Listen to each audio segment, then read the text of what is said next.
오늘은 잃어버린 언어를 찾아서라는 제목으로 하나님 말씀을 선포하도록 하겠습니다. 우리가 이 땅에 살면서 여러 가지 언어를 쓰고 있습니다. 또 우리의 언어는 시대와 문화를 반영하고 있는 것이죠. 그러니까 시대에 따라서 문화에 따라서 쓰이는 언어가 달라지곤 합니다. 그래서 세대 차이가 난다는 말은 사실 언어의 차이일 수도 있다는 것이죠. 그래서 이 언어 속에서 이 문화의 차이가 느껴지곤 합니다. 만약 제가 여러분들에게 킹받네 이런 얘기를 하면 여러분들은 다 알아듣겠지만, 제가 어르신들한테 저 킹받습니다 이렇게 얘기를 하면 아마 어르신들은 이 말이 어떤 뜻인지 잘 모를 겁니다. 킹이 왕이니까 뭐 왕받네 이런 얘기로 이해할 거란 말이죠. 예. 그러면 이제 그 우리 어르신 보고 세대 차이 난다라고 표현을 할 수가 있는 것입니다. 이렇게 언어는 시대와 문화에 따라 달리 쓰이기 때문에 이 시대가 지나감에 따라서 잊혀지는 언어, 또 잃어버리는 언어가 있을 수 있다는 것이죠. 여러분 다마고치 아세요? 다마고치? 아시죠? 같은 세대라는 거예요. 자, 네, 맞죠? 제가 어렸을 때 유명했던 게임이에요. 이 계란 정도 크기의 그 뭐죠? 게임기인데요. 쉬워요. 그냥 공룡 밥 주고 공룡 키우는 게임이에요. 제가 초등학교 때 이 게임에 매료돼가지고 아주 이 게임을 계속했던 적이 있었던 것 같아요. 하지만 제가 요즘 아이들에게 너 다마고치 아니 이러면 아마 모르는 아이들이 많이 있을지 모릅니다. 아마 왜냐하면 옛날에는 그 다마고치라는 그 언어가 살아있었지만 시대가 지남에 따라서 또 문화가 달라짐에 따라서 그 언어는 잊어버리고 잃어버렸기 때문입니다. 이렇게 언어는 시대가 바뀌고 문화가 바뀌면 사람들에게 잊혀지고 좀 잃어버리곤 합니다. 그런데 어찌 보면 오늘 부활이라는 단어가 우리에게 어찌 보면 의미를 잊어버리고 잃어버린 게 아닐까 싶습니다. 제가 이 말을 할 때 좀 이해하지 못하는 청년들도 있을 것 같아요. 왜냐하면 우리는 현재 사순절을 맞이하고 있고 앞으로 고난주간을 지나서 이제 부활절을 기념할 것이기 때문에 어떻게 우리가 부활의 의미를 모를 수 있나, 잊어버리고 사나 이렇게 생각할 수 있지 모르겠지만, 사실 우리는 이렇게 한번 질문을 해봐야 돼요. 정말 우리가 부활의 의미를 잘 알고 있나? 그 부활의 언어의 의미를 잘 이해하고 있나? 이걸 한번 던져봐야 된다는 것이죠. 우리는 이 사순절 기간을 보내는 이 시간에 십자가와 부활을 연합해서 정말 이 예수님을 말하고자 하는 그 부활의 의미를 제대로 이해하고 있나? 한번 질문을 던져봐야 된다는 것이죠. 그래서 오늘 우리는 말씀을 듣다 보면 이런 생각을 할 수가 있어요. 내가 부활의 언어를 잊어버린 건 아니지만 그 의미를 잊고 잊어버리고 살았구나, 이렇게 생각할 수가 있다는 것이죠. 부활이라는 단어는 알고 있는데 이 부활의 진정한 의미를 내가 내 삶에서 잊고 잃어버렸구나, 이렇게 생각할 수가 있다는 것이죠. 그래서 오늘 우리는 말씀을 통해서 잃어버린 언어를 한번 찾으러 가보도록 하겠습니다. 오늘 말씀은 사두개인이 예수님과 논쟁하는 장면입니다. 이 논쟁의 쟁점은 무엇이죠? 부활입니다. 사두개인은 부활을 믿지 않았죠. 그들은 부활을 믿지 않았기 때문에 예수님께 이런 질문을 하는 것입니다. 부부가 결혼해서 남자가 죽으면 그 여자는 모세 율법에 따라 동생이 형수에게 장가들어야 한다고 적혀 있습니다. 그런데 그 형제가 7명입니다. 맏아들이 장가들었다가 죽었으므로 둘째 동생에게 형수에게 장가갔습니다. 둘째 동생이 형수에게 장가갔습니다. 그 둘째 동생이 죽었으므로 셋째 동생에게 장가갔습니다. 이렇게 해서 7명이 다 장가들었습니다. 나중에 그 여자도 죽게 되었습니다. 나중에 부활할 때 그 여자는 누구의 아내가 되겠습니까? 7명이 다 그 여자를 아내로 맞아들였으니 말이죠.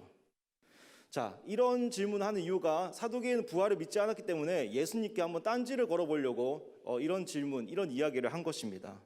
그때 예수님은 그들에게 이렇게 말씀합니다. 예수께서 대답하여 이르시되 너희가 성경도 하나님의 능력도 알지 못하는 거로 오해하였도다.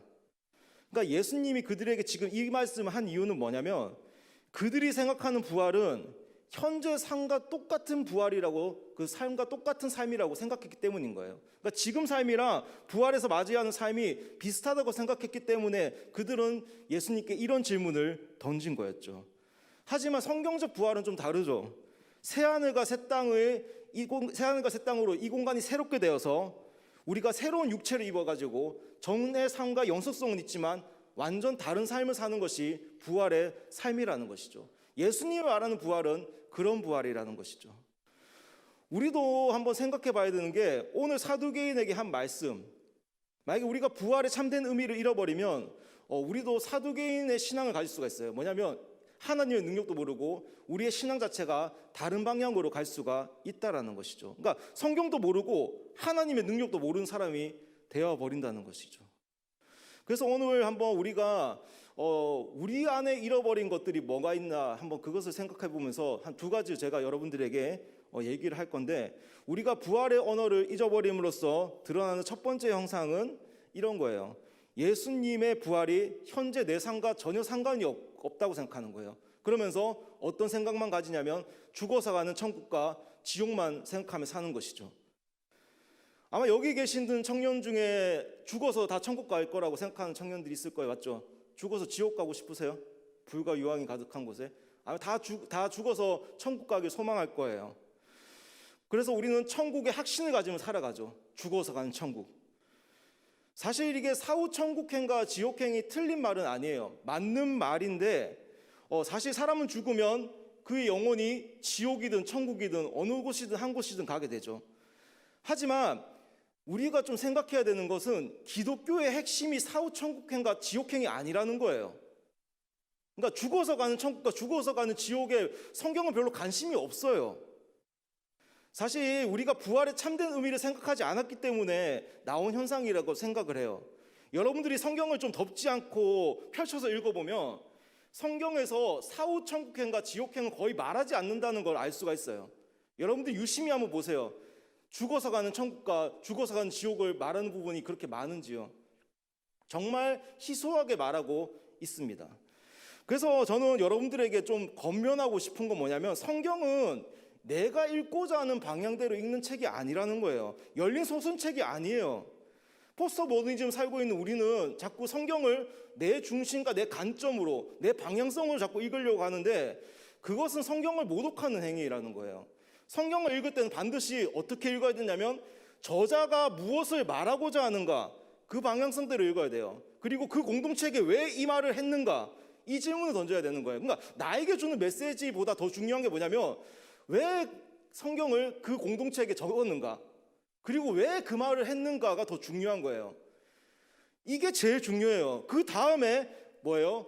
나의 메시지로 해석을 해야 되는 것이죠. 근데 자꾸 큐티를 하다 보면 이 반대가 되는 것 같아요.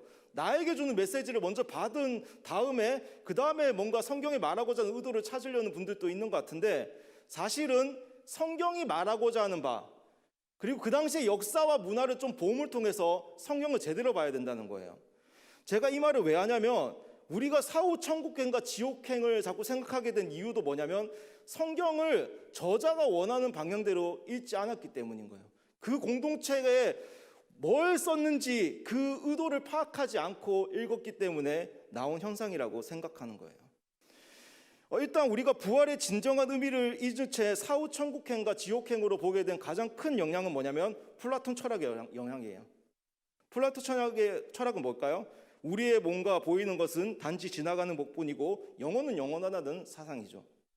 그래서 플라톤에서는 이렇게 말하죠. 죽는 것은 땅속에 매미유충이 탈피해서 매미가 되는 것처럼 이 땅에 벗어나는 것이고, 우리의 영혼은 탈피한 매미처럼 어디론가 날아가 영원히 거할 것이다. 이것이 플라톤 철학의 핵심이에요. 이 플라톤 철학이 기독교랑 연합을 해서 어떤 현상이 일어났냐면, 우리는 죽어서 영원히 천국 간다고 생각하는 거예요. 그러니까 천국 간다는 게 틀린 건 아니지만 천국에 간다고만 생각하는 건 틀린 거예요. 그래서 우리는 이 표현을 좀 고치면 좋겠어요. 저는 영원한 본향 천국 이런 거 쓰면 안 돼요. 원래 이 말하면 좀 약간 갑자기 약간 머리 때리는 말인데, 영원한 본향 천국, 그러니까 우리가 죽어서 가는 본향 천국이 영원히 거할 곳이라고 생각하세요, 여러분? 찬송가에 그런 게 많이 나와 있는데 그게 다 플라톤 철학 때문에 나온 건데, 영원한 본향이 천국 맞아요? 맞아요? 그러니까 죽어서 가는 그 영원히 가는 그 천국이 우리가 영원히 살 곳이 맞아요? 아니에요. 분명히 성경은 말하고 있어요. 우리의 육체는 부활해서 이 땅에 다시 거하게 될 것이라고. 우리가 영원히 거해야 될 곳은 바로 이 땅이에요. 여러분, 요한계시록 보세요. 죽은 자나 주 안에서 믿는 자나 주 안에서 믿지 않는 자나 다 부활해가지고, 믿는 자들은 예수 믿어가지고 영원한 생명을 여기서 누리는 거예요. 천국은 잠시 잠깐 머무는 장소인 거예요. 왜요? 영원히 잠시 거하는 곳이죠. 예수님이 다시 올 때 우리의 영혼은 이 땅으로 다시 오게 될 거예요. 그래서 영원한 본향 천국이란 말은 틀린 말이에요. 우리가 영원히 있어야 될 곳은 바로 이 땅이고 이 곳이고, 우리가 소망을 가져야 될 것은 우리의 육체라는 거예요. 성경은 처음부터 끝까지 영혼과 육체를 분리해서 얘기하는 것이 아니라 영혼과 육체를 하나로 보고요. 그리고 저 죽어서 가는 어떤 그 이데아랑 그럼 어떤 유토피아를 얘기하는 것이 아니라 이 땅을 처음부터 얘기하고 있어요. 여러분들이 정말 눈 뜨고 요한계시록을 보면 정말 새하늘과 새 땅의 소망이 그들에게 얼마나 큰지를 볼 수가 있으리라 생각합니다. 그리고 중요한 건 뭐냐면 예수님은 죽어서 가는 천국에 별로 관심이 없었다는 거예요. 여러분, 거의 말씀하지 않았어요. 성경을 보면요, 펼쳐서 보면 말이죠. 예수님이 딱 사후 천국에서 말씀하신 구절이 딱 한 구절 있는데, 그 구절이 뭐냐면 예수님 십자가 못 박혔을 때 옆에 있는 강도가 당신은 날아갈 때 나 좀 데려다 주세요 할 때 그 낙원이란 표현이 죽어서 가는 천국의 유일한 표현이 있는 거예요. 그 외에는 다 죽어서 가는 표현이 아니라 예수님으로 인해 현재 임한 하나님 나라에 대한 표현인 거예요. 천국이라는 그 말도 사실 하늘 나라인데, 그 유대인들은 하나님이라는 표현을 좀 쓰기 그래서 하늘이라는 그런 왕국적 언어로 표현해서 썼기 때문에 하늘 나라인데, 그 하늘 나라가 사실 하나님 나라랑 똑같은 의미고요. 하나님 나라는 현재 임한 하나님 나라에 대해서 얘기를 하고 있는 거예요. 예수님은 미래에 임할 하나님 나라에 대해서 얘기하기보다는 예수님으로 통해서 현재 임한, 현재 통치할 그 하나님 나라에 대해서 말씀하고 있다라는 거예요. 예수님은 별로 관심이 없었어요. 죽어서 가는 천국에 말이죠. 사실 지옥행도 문제가 많아요. 여러분들 생각하는 지옥은 어때요? 어때요? 뭐 불과 유황으로 가득하고, 그런 그림이죠. 막 영원히 고통받고, 몸은 타는데 고통만 가득하고 몸은 타지 않는 그런 곳이라고 생각하는데, 사실 저도 지옥을 가보지 않아서 정확하게 어떤 그림인지는 모르겠다만, 우리가 생각하는 지옥의 그림은 사실 예수님이 말하고자 하는 그림과 좀 다른 것 같아요. 그러니까 예수님은 사실 지옥에 대해서도 거의 말하지 않아요. 이 말에도 좀 의문이 생기죠. 왜냐하면 예수님이 산에서 한 설교를 보면 이렇게 말하고 있어요. 너희 눈이 죄를 지으면 차라리 너희 눈을 지옥불에 던져라, 이런 말이 있죠. 하지만 그 예수님이 썼던 그 지옥이라는 단어는 불과 유황이 가득한 그 지옥을 얘기한 게 아니라, 예수님이 썼던 그 지옥이란 표현은 헬라어로 게헨나라는 건데, 그게 예루살렘 성 남서쪽 모퉁이 바깥에 있는 쓰레기 매립지, 그걸 말하는 거예요. 그러니까 쓰레기 매립지 어때요? 불이 계속 타고 있죠. 맞죠? 그래서 그것을 이제 비유해가지고 지옥이 약간 불타고 영원히 불이 사라지지 않는 곳이라고 생각할 수는 있지만, 예수님이 게헨나라는 단어를 쓰면서 불과 유황이 있는 곳으로 던져진다는 그 말을 한 것은 뭐냐면, 너희가 지금 하나님과 계속 반대되는 방향으로 살아가면 너희는 쓰레기 매립지에 버려진 그런 산처럼 될 것이다라는 거예요. 영원히 멸망당해 버릴 것이다. 그래서 쓰레기 매립지에 그 장소를 쓰신 거예요. 불과 유황이 가득한 그곳에 뭐 우리가 간다 그렇게 말하기보다는요. 그렇다고 지옥이 없다는 말은 아니에요. 또 이상한 말 하지 마시고, 또 고지영 목사가 천국은 없고 지옥은 없다라고 얘기했다고 하지 마시고, 천국은 있고 지옥은 있어요. 하지만 우리가 생각하는 그런 그림은 아니라는 것이고, 예수님도 별로 거기에 크게 관심을 두지 않았다는 것이에요.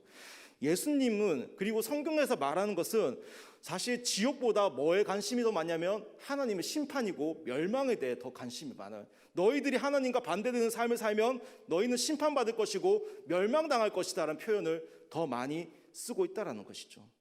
저는 이러한 지옥도 보면 플라톤 철학의 영향이라고 봐요. 영혼이 존재한다는 그 철학이 지옥의 그림에서도 똑같이 존재한다는 것이죠. 그리고 단테의 지옥과 연옥이라는 그 그림의 영향도 엄청 많이 받았어요. 그 그림을 보세요. 그게 딱 우리의 지옥의 그림을 보여주는 우리의 단면인 거예요.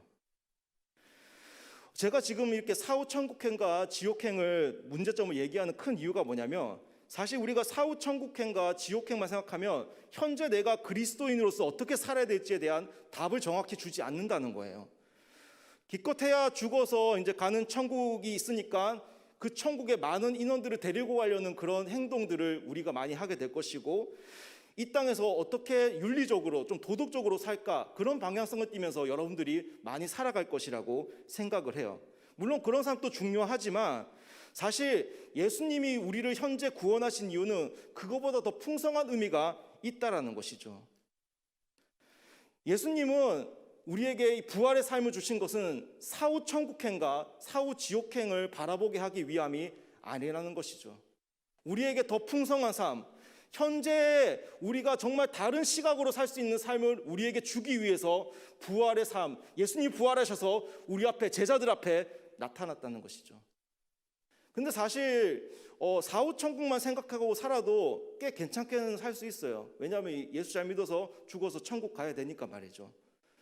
하지만 요즘 현대 그리스도인들은 조금 더 문제가 있어요. 옛날 분들은 그래도 천국 소망 가지면서 이 땅에서 좀 열심히 살려고 노력하는데, 요즘 현대 그리스도인들은 좀 더 삶에 심각한 문제가 일어나는데, 그것이 바로 두 번째 문제인데 이런 거예요. 자기 자신의 죽음에 대해 생각하지 않아서 천국에 대한 관점도 흐릿해지고 내 몸이 부활할 것에 대한 소망도 없다라는 것이죠. 그러니까 별로 죽음에 대해 생각하지 않아요, 요즘 사람들은. 그리고 내가 어디서 죽어서 어디로 갈 것인가에 대한 그런 생각조차 하지 않고 살아요. 그러니까 요즘 현대 그리스도인들이 더 문제라는 것이죠. 요즘 사회처럼 즐길 거 많고 또 재미있는 세상도 없으리라 생각이 들어요. 돈만 많으면 정말 즐길 게 많은 세상이 요즘 세상이라는 생각이 들어요. 그리고 우리는 현재 빠른 사회를 살고 있어요. 엄청나게 빨라요.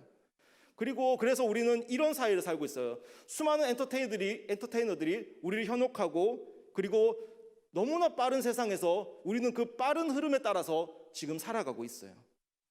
이렇게 사니까 우리는 그 빠른 흐름 속에 그냥 발맞추어 사는데 급급한 거예요. 그러면서 우리는 가장 중요한 걸 생각하지 않게 되는데, 그것이 바로 죽음이라는 거예요. 코로나의 장기화로 인해서, 그리고 그 발생하는 또 수많은 사망자로 인해서 우리는 죽음이라는 것을 가끔씩 생각할 수도 있을 것 같아요. 하지만 일반적으로 현 시대 사람들은 죽음에 대해서 그다지 많이 생각하지 않아요. 장례 절차도 외부에게 맡기고 의료기술의 발달로 우리는 죽음을 목격하기가 많이 힘들어졌어요. 그리고 많은 이들이 현재 잘 살아가면 되지 뭐하러 그 오지 않을 죽음에 대해 생각을 하며 사냐, 이렇게 말할지 모른다는 것이죠. 오히려 내가 죽음을 생각하면 우울증 환자 취급을 받으며 나아갈 수 있다는 것이죠. 우리는 사실 가까운 사람이 죽어서야 그때 돼야 죽음에 대해서 묵상하곤 합니다. 가까운 사람, 제일 가까이 있는 사람이 죽었을 때 그때야 죽음이라는 것이 내 현실로 다가옴을 느끼게 되는 것이죠. 여러분, 현 사회가 무신론으로 흘러가는 가장 큰 이유는 이런 거예요. 인간이 생명 영장의 꿈을 할 수 있는 거와 인간이 모든 걸 다 할 수 있다는 만능주의가 있어서 그런 거예요. 신이 없어도 되는 거예요. 신이 없어도 우리는 신의 영역을 건드릴 수 있으니까, 인간이 다 할 수 있다는 생각이 가지니까 무신론으로 흘러가고 있다는 것이죠.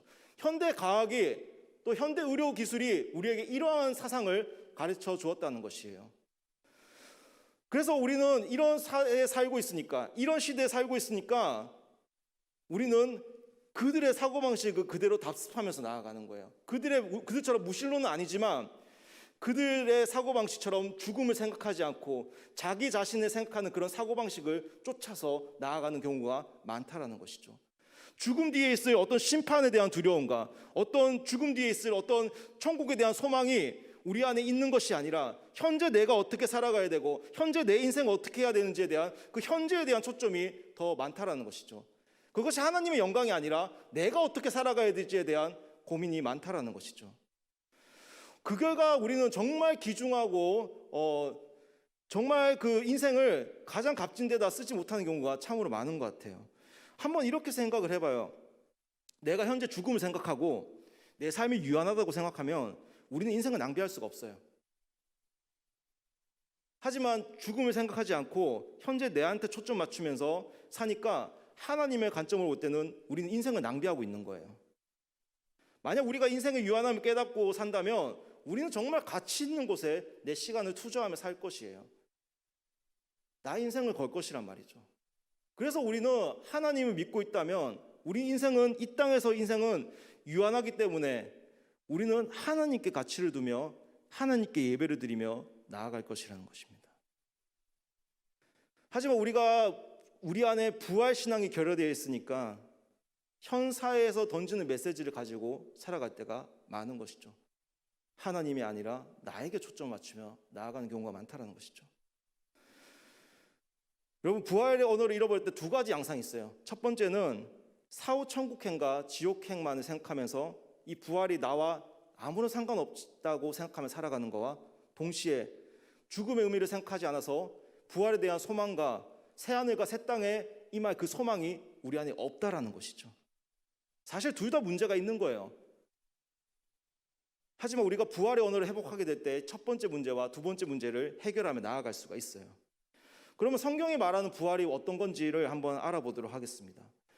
성경을 보면요, 초대교회 사람들은 사실 십자가에 죽으신 예수님을 선포하며 감사했어요. 하지만 예수님의 부활하심으로 더 기뻐했어요.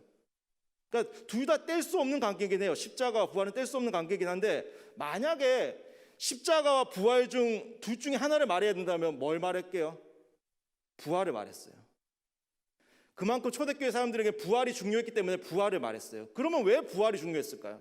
예수님의 부활을 왜 선포하며 나아갔을까요? 그걸 알기 위해서는 그 당시 문화를 알아야 돼요. 저번 주에 제가 설명했지만 또다시 한번 설명을 할게요. 그 당시 이스라엘 사람들은 어떤 사상이 있었냐면, 어떤 생각이 있었냐면, 죽은 사람이 부활할 때 하나님이 이 땅을 완전히 다스린다고 생각했어요. 하나님의 통치가 이 땅 가운데 회복된다고 했어요. 그래서 이 일을 메시아가 할 것이라고 생각했기 때문에 메시아가 오기를 소망했던 것이죠. 이스라엘 백성들 하나같이 메시아를 꿈꾸며 소망하며 나아갔어요.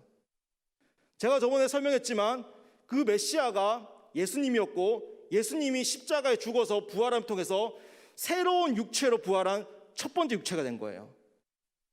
그러니까 예수님 육체를 보세요.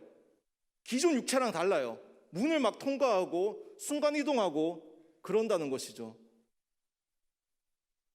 예수님의 부활은 어떤 걸 가르쳐 주냐면 하나님 나라가 이 땅에 왔음을 보여주고 있는 거예요. 하나님의 통치하심이 이 땅에 회복되었음을 보여주는 거예요. 예수님 제자들이 예수님을 봤을 때 왜 기뻐했냐면 그 말이 사실이거든요. 이때까지 이스라엘 백성들이 가졌던 사상들이 다 진짜였거든요. 메시아 예수가 부활해서 제자들 앞에 나가니까 이제 그들은 뭘 보게 된 거예요? 하나님 나라가 이 땅에 임하게 된 것을 본 거예요. 왜요? 죽은 자가 부활한 사람이 있었거든요. 그래서 그들은 기뻐할 수 있었던 거예요. 예수님을 통해서 말이죠. 왜요? 부활로 하나님의 통치가 회복되었기 때문인 거죠. 이런 것 같아요. 여러분, 시험 발표가 한 달 후에 나는 거예요. 한 달 후에 나는데 그 시간까지 얼마나 조마조마해요.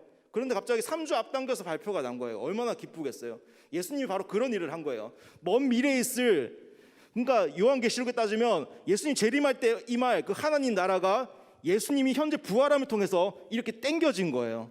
그래서 예수님을 통해서 우리는 뭘 볼 수 있냐면 하나님의 통치 회복과 하나님 나라를 볼 수가 있게 된 것이죠. 현재 하나님 나라가 이곳에 임하게 된 것이에요. 그래서 초대교회 사람들은 하나같이 예수님의 부활로 내가 있는 이곳이, 내가 있는 이 땅이 하나님의 통치를 받는 곳이라고 생각을 했어요. 하나님 나라가 임했다고 생각을 한 거죠. 물론 아직 그들에게는 어떤 세상이에요? 로마가 통치하고 있었어요. 로마가 다스리고 있었죠. 많은 유대인들의 핍박이 있었어요. 하지만 예수님이 부활하셨다는 그 사실만으로, 하나님이 다스린다는 그 사실 하나만으로 기뻐했다는 것이에요. 그래서 그들은 예수님이 부활하셨다, 메시아가 부활하셨다는 말을 선포하고 다시 다녔다는 거예요. 그러니 로마 황제가 안 좋아한 거죠. 사실 부활하셨다의 그 의미가 뭐예요? 왕이 통치하신다는 의미인데 로마 황제가 들으면 좋아하겠습니까? 그러니까 로마 황제인들이 그 기독교인들을 많이 핍박한 거예요. 사실 우리가 좀 더 생각해야 될 거 뭐냐면, 예수 믿고 구원은 개인의 구원을 넘어선 정치적 메시지라는 거예요. 왜요? 하나님 나라가 임한 거잖아요. 그렇기 때문에 로마 황제가 싫어했던 거예요. 로마 황제가 기독교인들을 핍박한 거예요. 사실 조금만 생각해 보면 이해할 수 있는 게 뭐냐면, 만약 개인의 구원만 얘기했잖아요. 그럼 사실 로마 황제 기독교인들 핍박할 이유가 없어요. 개인 구원과 개인 자녀가 되는 건데 뭐하러 핍박하겠어요? 근데 그들이 한 행위는 뭐예요? 왕이 통치하시고 예수가 다스리신다는 그 말을 하니까 뭐예요? 왕권을 도전하는 거잖아요. 그러니까 정치적 메시지가 있었기 때문에, 물론 개인의 구원의 메시지도 있지만 그래서 핍박당하고 힘들게 산 것이에요. 그러므로 부활시대 사는 그리스도인들은 새로운 왕이신 예수 그리스도의 통치를 받았기 때문에 세상 원리대로 로마 황제의 명령대로만 따르지 않았어요. 하나님 법에 위배된 로마의 법이라면 순종하지 않았던 것이죠. 그래서 순교를 한 거예요. 왜요? 왕이 다스리시는데 이제 로마 황제의 법을 따를 이유가 없거든요. 그러니까 그들은 그 법을 안 따르고 왕 대신 하나님의 법을 따르면서 나아갔던 것이고 순교도 서슴지 않고 했던 것이에요.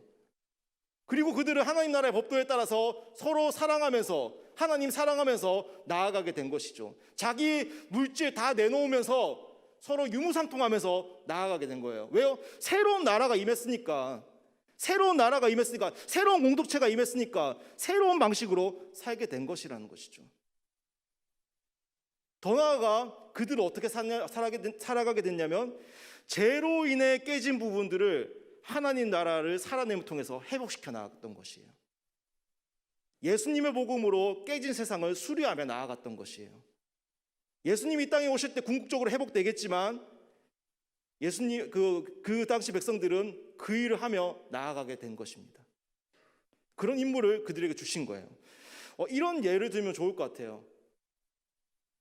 예수님은 우리에게 하나님 나라라는 도면을 주었어요. 큰 도면을 주었어요. 큰 사명을 주신 거죠. 그래서 우리에게 이런 명령하는 거예요. 성서교회 청년들은 이곳에 기둥을 만들어라. 그리고 저 노den교회 성도들은, 청년들은 저 벽을 만들어라. 이렇게 얘기를 한 거예요. 죄로 깨진 무너진 부분들을 회복시키며 나아가라고 얘기를 한 거예요. 이렇게 우리는 하나님의 주신 사명으로 죄로 인해 깨진 부분들을 수리하며 나아가는 거예요. 그런 역할을 우리는 지금 하고 있는 것이죠. 그러다가 예수님이 이 땅에 다시 오실 때 예수님은 이 우리의 모든 깨진 세상의 모든 부분들을 수리하며 나아가게 될 것이에요. 그때 우리는 보게 될 것이에요. 뭘 보게 될 것이냐면 내가 기둥을 세웠던 부분, 벽을 세웠던 부분들이 헛된 것이 아니구나. 내가 하나님 나라를 세우는데 어느 정도 일부분에 헌신을 하며 사명을 감당하고 있었구나라고 생각을 하는 거예요. 우리가 해야 될 일이 바로 그런 것이죠. 깨진 세상을 회복시키며 나아가는 임무를 우리에게 주셨다는 거예요. 물론 궁극적 완성은 예수님이 시킬 거예요. 예수님이 할 거예요. 예수님 다시 올 때 완전히 이루어지겠지만 우리는 이 사이의 삶에서 하나님 나라의 회복이라는 명령을 우리에게 주셨다는 거예요. 단지 죽어서 천국 가는 그 삶을 하면서 현재 근신 살아가는 것이 아니라 깨진 세상을 회복하면서 깨진 세상을 회복하면서 나아가는 그 사명을 우리에게 주셨다는 것이죠. 그래서 우리는 부활의 삶을 믿고 살아가게 될 때 현재 내 삶이 얼마나 중요한지를 깨닫게 돼요. 내가 해야 될 일이 너무 많다는 것을 알게 된다는 것이죠. 단지 그냥 윤리적 도덕적으로 사는 것이 아니라 이 깨어지고 망가진 세상, 정말 죄로 인해 서로 싸우면서 서로 분란 일으키면서 서로 갈등 일으키면서 사는 이 세상 가운데서 우리는 정말 하나님 나라 백성으로 하나님 나라 법도로 이 세상에 어떻게 살아야 되는지를 보여줘야 된다는 거예요. 하나님 나라 백성으로 말이죠. 이곳에 임한 하나님 나라의 백성들은 어떻게 살아가야 되는지를 우리가 삶으로 살아내야 된다는 것이죠. 그리고 두 번째 문제도 해결될 수가 있는 게 예수님의 부활은 우리도 똑같이 부활한다는 거예요. 예수님의 부활은 우리도 그와 같이 똑같이 부활할 것이라는 소망이 우리에게 있다라는 것이죠. 단지 먼 미래에 있을 그 일이기도 하지만 예수님을 통해서 우리는 간접적으로 알 수가 있다라는 것이죠. 우리 몸은 지금 죄로 물들어 있지만 머지않아 죽어서 새로운 육체를 입어가지고 정말 새하늘과 새 땅으로 죄 없는 육체로 이 땅을 살아가게 될 소망을 가지게 될 것이라는 말이죠. 이와 더불어 우리에게 또 심판이 있다는 것도 가르쳐 주는 거예요. 왜요? 예수님은 이 땅에 다시 온다고 했고 새하늘과 새 땅을 이룬다고 하셨거든요. 이 말은 즉 그 새하늘과 새 땅을 이룰 때 심판이 임하기 때문에 머지않은 심판도 우리에게 있다라는 것이죠. 우리가 아까 전에 얘기했지만 우리가 좀 오해하는 건 뭐냐면 믿는 자나 믿지 않는 자나 이 땅에 다 부활을 하게 돼요. 요한계시록 한번 읽어보시면 합니다. 그때 믿는 자들은 예수 믿음으로 영원한 생명을 얻게 되고요. 믿지 않는 자들은 다시 부활해가지고 영원한 멸망에 이르게 되는 거예요. 그러니까 믿는 자들은 태어나면 다시 사는 거고 믿지 않는 자는 2번 죽는 거예요. 얼마나 불쌍합니까? 이것이 성경에서 말하는 최종적 심판이라는 거예요. 예수님의 부활은 우리에게 무엇이 있다고 가르쳐 주나요? 예수님처럼 우리의 몸이 부활할 것이라는 것과 동시에 새하늘과 새 땅이 임할 것이고 머지않아 곧 심판이 임할 것이라는 것을 우리에게 가르쳐 줘요. 그리고 그 심판은 피할 자는 아무도 없어요. 예수님의 기준으로 예수 믿으면 구원받고 예수 안 믿으면 멸망당하는 게 우리의 인생이라는 것입니다. 여러분, 성경이 이렇게 말하고 있습니다. 사람이 한번 태어나는 것은 정해져 있지만 그 후에는 하나님의 심판이 있다고 말이죠. 주 안에 죽은 자들은 다시 태어나 영원한 삶에 이르지만 주 안에 죽지 않는 이들은 다시 태어나 영원한 멸망에 이르는 것이 우리가 성경에서 말하고 있는 것입니다. 그래서 우리는 하나님 앞에 늘 두려움과 사랑의 마음을 가지고 살아가야 돼요. 우리 가운데 심판이 있다는 것을 늘 기억하면서 나아가야 된다는 것이죠. 우리가 부활의 언어를 회복했을 때 정말, 그리고 부활을 했을 때 두 가지 문제가 우리 가운데 해결될 줄 믿습니다. 그리고 부활은 단지 먼 미래의 일이 아니라는 것이죠. 현재 우리 가운데 임한 것이라는 것이죠. 우리는 예수를 믿음으로, 부활하신 예수를 믿음으로 현재 임한 하나님 나라를 삶으로 살아낼 수가 있다라는 것이죠. 하나님의 통치의 복을 누리면서 나아갈 수가 있다라는 것입니다. 그리고 부활하신 예수를 통해서 우리는 그 때가 얼마 남지 않음을 알 수가 있어요. 새하늘과 새 땅의 때, 그리고 심판의 때가 얼마 남지 않음을 알 수가 있다는 것이죠. 자, 부활의 언어를 이제 좀 회복되었습니까? 사후 천국과 사후 지옥행을 넘어서 좀 생각해 보시길 원합니다. 그리고 부활은 현재 하나님 나라가 임했다라는 아주 중요한 메시지입니다. 우리가 이 언어가 우리에게 어떻게 다가오냐에 따라서 우리 삶의 방향은 달라집니다. 왜냐하면 우리는 말씀으로 창조되었기 때문에, 하나님이 말씀으로 이 세상을 치웠기 때문에 어떤 말을 어떻게 듣냐, 어떻게 해석하냐에 따라서 우리의 삶의 방향은 달라지리라 생각이 듭니다. 제가 이렇게 여러분들에게 이 설교를 왜 하냐면요, 저도 옛날에 고민이 많았어요. 어떤 고민이 있었냐면, 저는 신대원 가기 전에 고민이 있었던 게 뭐냐면, 예수 믿고 구원, 그래 좋다, 죽어서 가는 천국 좋은데 이 사회에 살면서 도대체 난 뭘 해야 될까, 이런 고민이 너무 많았어요. 그래, 그러면 전도하고 그래 좀 예수 믿었으니까 하나님 자녀께 좀 똑바르게 살면 되겠다, 이런 고민들이 좀 있었다는 것이죠. 그렇게 막 고민을 하고 살다가 해결되지 않다가 신대원에서 이제 유호영 교수님이라고 있어요. 저기 전도사님이랑 같은 그 대학원이라서 아실 건데, 유호영 교수님의 그 하나님 나라에 대한 그 신학 수업 듣고 제가 눈물을 흘렸어요. 제가 신학 수업 듣다가 눈물 흘리기가 그리 쉽진 않아요. 근데 눈물이 났어요, 진짜. 왜냐하면 내 인생의 답을 찾았거든요. 아, 그래, 현재 임한 하나님 나라에 대한 그것을 받아들이고 나서 내 인생의 관점이 확 달라졌어요. 인생의 방향도 달라지고요. 죽어서 가는 천국만 생각했을 때 그 사이의 삶에서는 너무나 비어있는 게 많았는데, 현재 임한 하나님 나라에 대한 그 생각을 가지고 살아가게 됐을 때 인생 자체가 달라졌다는 것입니다. 그래서 여러분들도 정말 사후 천국행도 중요해요. 뭐 지옥 가지 않는 것도 중요해요.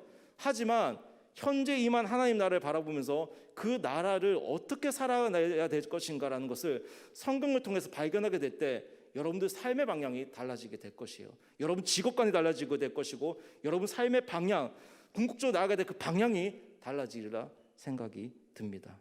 그래서 여러분들이 이 부활의 언어를 잘 회복했으면 좋겠어요. 그래서 정말 저는 아무도 안 가르쳐 줬거든요. 예. 근데 그 수업을 듣고 그렇게 은혜를 받았듯이 여러분들도 부활의 언어를 참되게 회복함을 통해서 여러분 삶의 전환이 일어나기를 예수님 이름으로 축복합니다.